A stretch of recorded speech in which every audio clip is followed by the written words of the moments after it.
Hello, hello. If you want to join me for a little planner this and that chat, then stay tuned.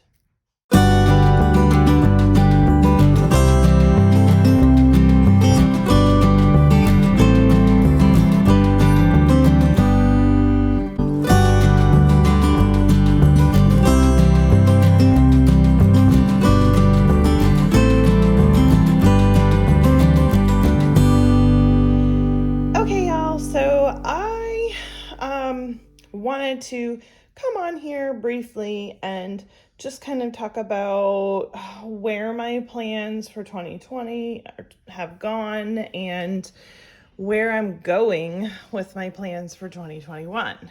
I'm sure the same as the rest of y'all, it's complicated, right? So I had gotten the itch to do rings for just a little while, and it does actually serve a really good purpose for me with certain things because I've done a walkthrough of this and I'm not going to do another walkthrough of it right now, but having the different tabs for the areas of my life that I really need are actually helpful for me right now. So right now, my life is more about lists and tracking things versus appointments. I do have some appointments, but they're pretty scattered and still somewhat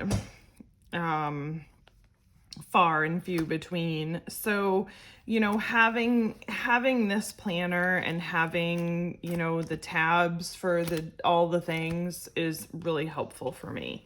So this is something that I still currently am going to every day. It's a little bit chunkier than probably it should be, so it is a little difficult for me to close. As you can see, it's a little tight, but this is, and I showed it in, let me put these aside. I did show it in one of my videos, my wellness and home video, where I put rings in a B6 Punto. So it's probably something I will continue to do. If I get the itch for using rings, I'll just do that. And I have all of these wonderful puntos that I can actually use for it, so it works out. So that is my sort of like lists and tracking type inserts for right now. So the other thing that I am using is my Lila B6 Punto, and this houses my Stalogy that I had set up in my Rosa originally for the year. And right now, I'm mostly just using my Stalogy for stuff like pen testing and cover planning, and then notes for my YouTube videos, as well as I am actually looking at down the road. I've decided to hold off on it for a little while because it's something I have to pay cash for, starting a concession trailer. It's a big if. I don't know. We'll see what happens. But, so basically I was just taking notes. So that, and then I have, whenever I ink up a pen, I will put the date that I filled it and the color that I used. And I will be doing a fountain pen video before too long. I have a fountain pen that I ordered a few months back, and it hasn't come in yet. So I'm waiting for that one to come so I can kind of do like an all the pens. But this is my latest and I love it. I really like Pelican. Right now, currently, they are one of my favorite fountain pens. And these ones, this one is in a broad nib, and I mean, I like to write really fat, and I like my ink to be pretty watery. So yeah, so that is my latest and greatest. And the pen that I have coming is one that I have not used or purchased before. I'm a little nervous about it. It's an expensive pen, and I did hear that it was writing a little finer than people are used to. So we'll see. I did pay to have the nib tuned and smooth before it was sent to me. So I'm just kind of waiting for that email. And in case anybody's wondering, it's an Aurora. I'm not sure if they say veneer or vignette, or I don't know. I always botch up everything, but it's VENERE, and it's the 88. So that's the one that I'm waiting for right now. But so yeah, this one is really pretty. And then basically I put like stickers of things that I purchased. My hand is covering this because it's sort of sensitive information that I don't want to cause a stir about, but it was something that I purchased, and put the sticker down in the book here. And yeah, so that's that. And then I do still have my pages in the back. Let's see. Like my shops and purchases and car maintenance. So these are things that I continue to keep in here. So it's sort of one of these things that I realized with this, with the inserts, it's great and I do like it. But with that being said, there are a lot of times that I do need to reference some information, and I do always keep my bound books. But I personally, when I use inserts for like tracking and stuff like that, I throw them out. And I know some people are gonna be like, oh, that's taboo, but here's my reality. I downsized from a 4,000 square foot house to a 2,600 square foot house. And even to some, 2,600 might seem really big, but I don't have a lot of storage. And so I have to really think about how important is it for me to keep something versus getting rid of it. And so when it comes to inserts that I'm printing out in here, like monthlies, dailies, what have you, I'm throwing them out.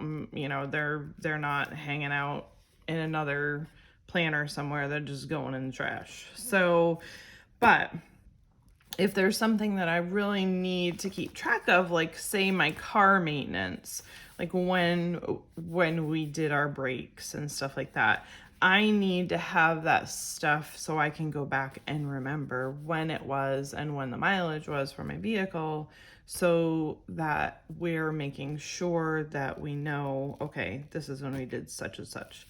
So that's when the bound book really works well for me, because this is a book that I will keep, and I can go back and reference it. And that is how I feel about my Hobonichis as well. So that is how I am planning on continuing to keep the stuff for this. So basically, it's similar. You know, I keep my Hobonichi books over the past years, and I do use some of the stuff that I put in these for reference. So it just works out. So with that, this year, as some of you guys saw, move these aside, my goal is to use the new Wonderland 222. I know I said that wrong in one of my last videos. Lisa corrected some of us that were saying it wrong.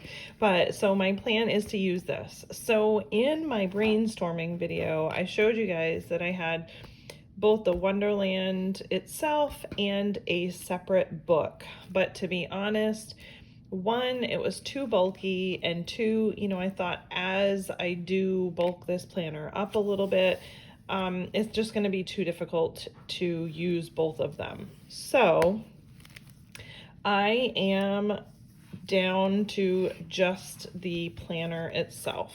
So I put a little bit of stuff in it, but my plan really is very similar to what I did with my Hobonichi last year.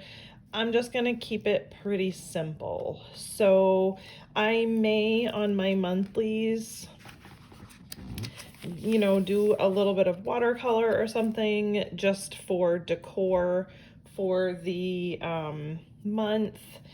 But other than that, I really don't plan on doing too much. So you can see I have some task cards that sort of match in the side here. And then I always like to incorporate some kind of butterfly that just sort of signifies the problems that I have or the suffering that I have with my thyroid. The butterfly just kind of reminds me to just kind of keep going. And then this is like my new favorite washi tape. This is an Allie Brown washi tape. I did buy a second roll of it because I've already used it a ton, and I mean it really just is legit my favorite. And I can't remember, I'm pretty sure this is just like a Planner Society acetate. It's not even a vellum, so it did have like silver on the other side, but I just liked how it went with the black. It just, the theme just kind of gave it a little pop of color, but then, you know, simple. And then same here, I just put one of my cards up at the top. I have tabbed these, and I did want to talk about this just briefly because for those of you that are still thinking about this planner, and I mean, obviously, depending on whether or not you're looking at A5 size or B6 size, I really didn't consider all of the things that they did, just like even the little things that they thought about that just really makes this such a cool planner. And one of the things was this. So let me show you.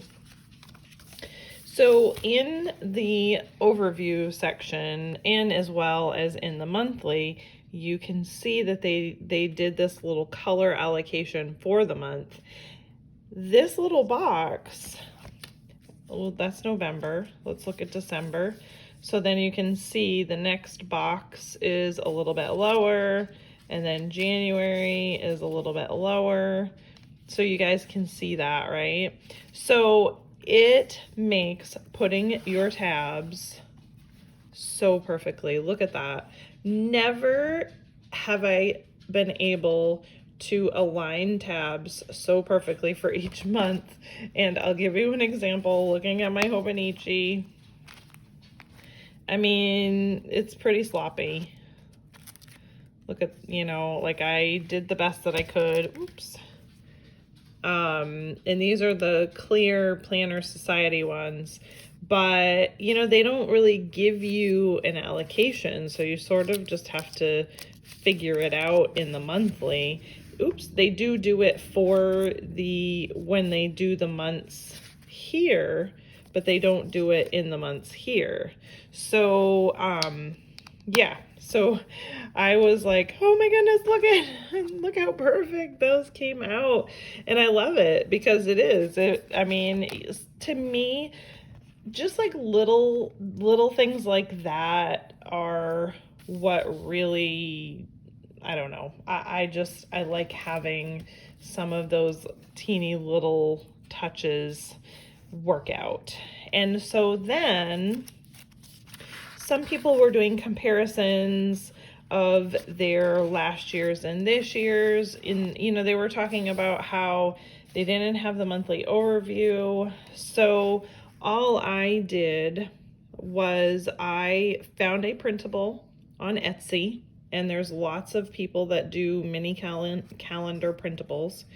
And I found this one and printed it on clear packing stickers, so, or address label stickers, and they're very, very thin. So it really did not bulk up the planner at all on that.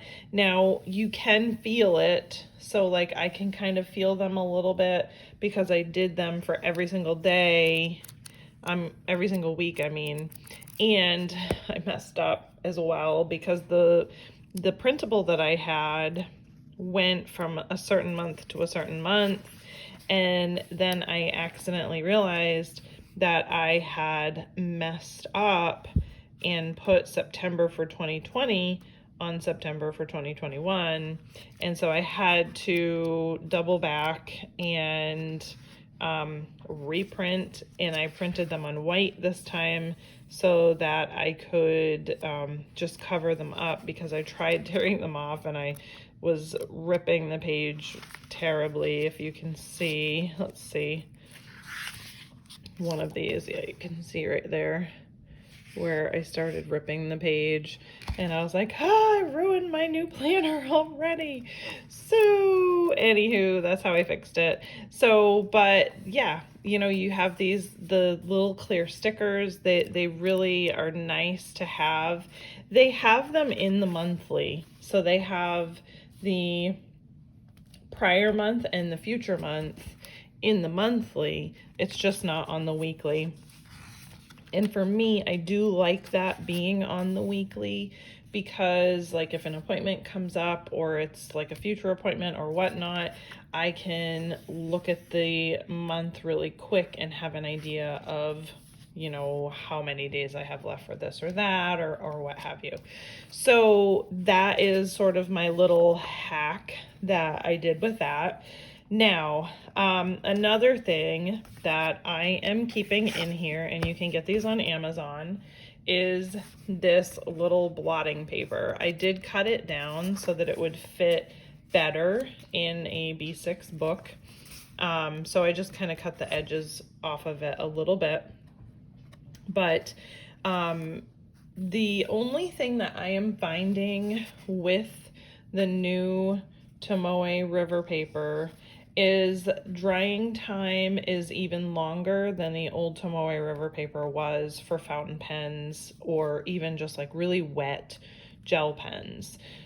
So my answer to that is blotting paper. So basically, if I write on something, I'm going to just kind of keep this as a marker and close it up on there and just kind of press it down to blot out any of the excess, so that I'm not bleeding from one page to another, or I'm not smearing or what have you. So I'm definitely going to say I recommend having one of these with the new Tomoe River paper, just because I'm finding drying time is longer with it than it was with the prior Tomoe River paper. Some people have asked me, what are you finding as a difference? And to be honest, really pen-wise, I'm thinking it is handling very similar to the old Tomoe River paper. The only thing I am finding is that with watercolor, it does...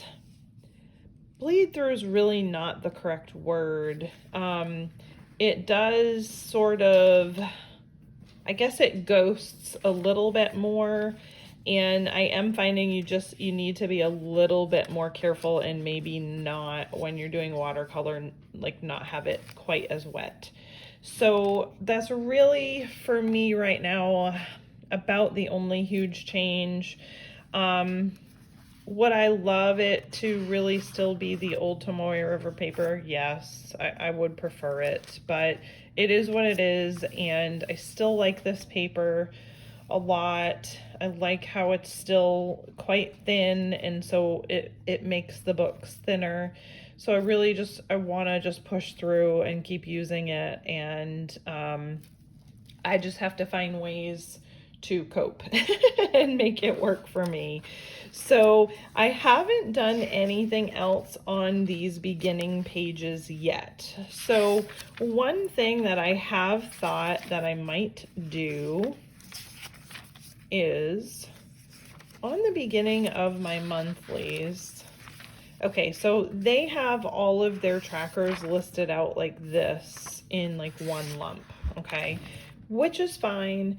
And I'm probably, obviously, you know, will still use that for, you know, tracking purposes, but I do also use my monthly, like prior to my monthlies, and I'll show you. Let's just pull out a month here that I know I have complete. So I usually will do a monthly recap, which will, let's see, this is November. Let's look at December's. So December review is the same basically as a December recap. So basically you only have one page prior to your month that you have to do anything. So this would be my recap for the prior month here. And then what I usually do is I have my monthly, which I really don't necessarily need this now that I'm gonna have a full month here, but I do like having this page that just kind of gives me a quick overview of appointments that I have. And then I have these two